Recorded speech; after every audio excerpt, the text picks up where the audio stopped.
Hello everyone, my name is Landon and welcome back to the Fright Factor. Today we are looking at Stephen King's second novel, Salem's Lot.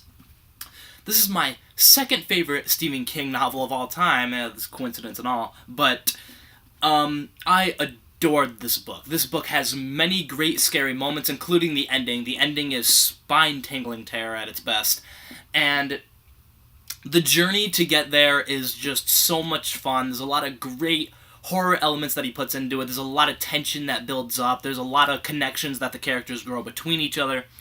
And it's all just really, really great. So, let's get into the review of this book.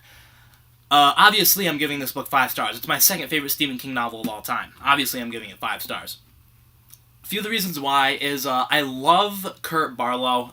Any book that has a great villain is just a great book in general. Like The Stand, NOS 4A2, Dreamcatcher. Whenever the villains are good and they're played out correctly, the book grows because of it and its strengths. The characters in all are just awesome. I love what's his name?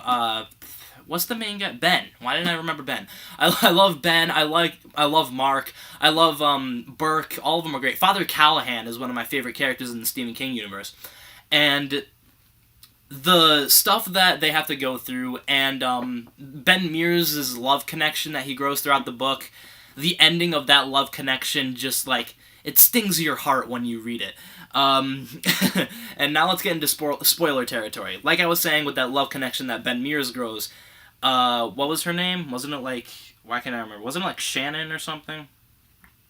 I think it was Shannon or Susan. Susan, I know it started with an S. When him and Susan start to get together, we're like, oh yeah, this is the love connection that's going to go throughout the entire book.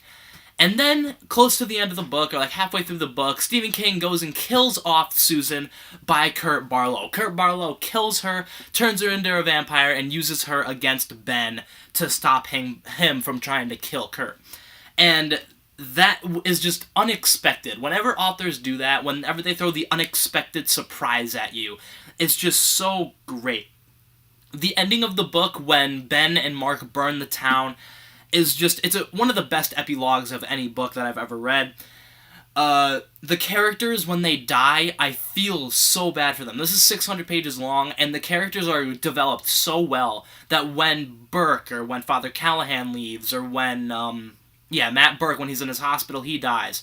When, what was his name? There was another guy that I can't remember. It was the doctor.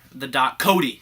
When Cody dies, when he falls down the stairs, it's all just really, really sad, and it's just so impactful on you.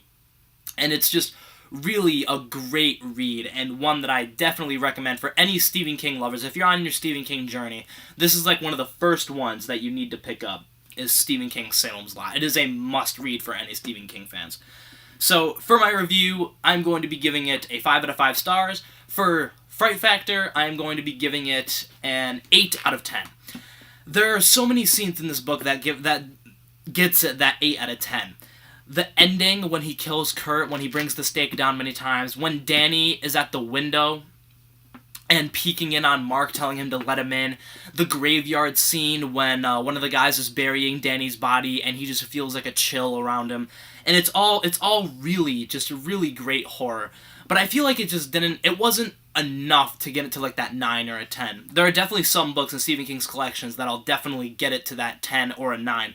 But for now, I'm going to be giving Salem's Lot an 8 out of 10 on the Fright Factor and a 5 out of 5 stars for my review. If you guys enjoyed this video, leave a like, subscribe, hit the bell icon if you're new. Let me know what you guys thought of Salem's Lot for your Fright Factor, what you'd give it for a review. Tell me what your favorite parts of the book were, what you didn't like about the book, and I'll see you guys in the next one.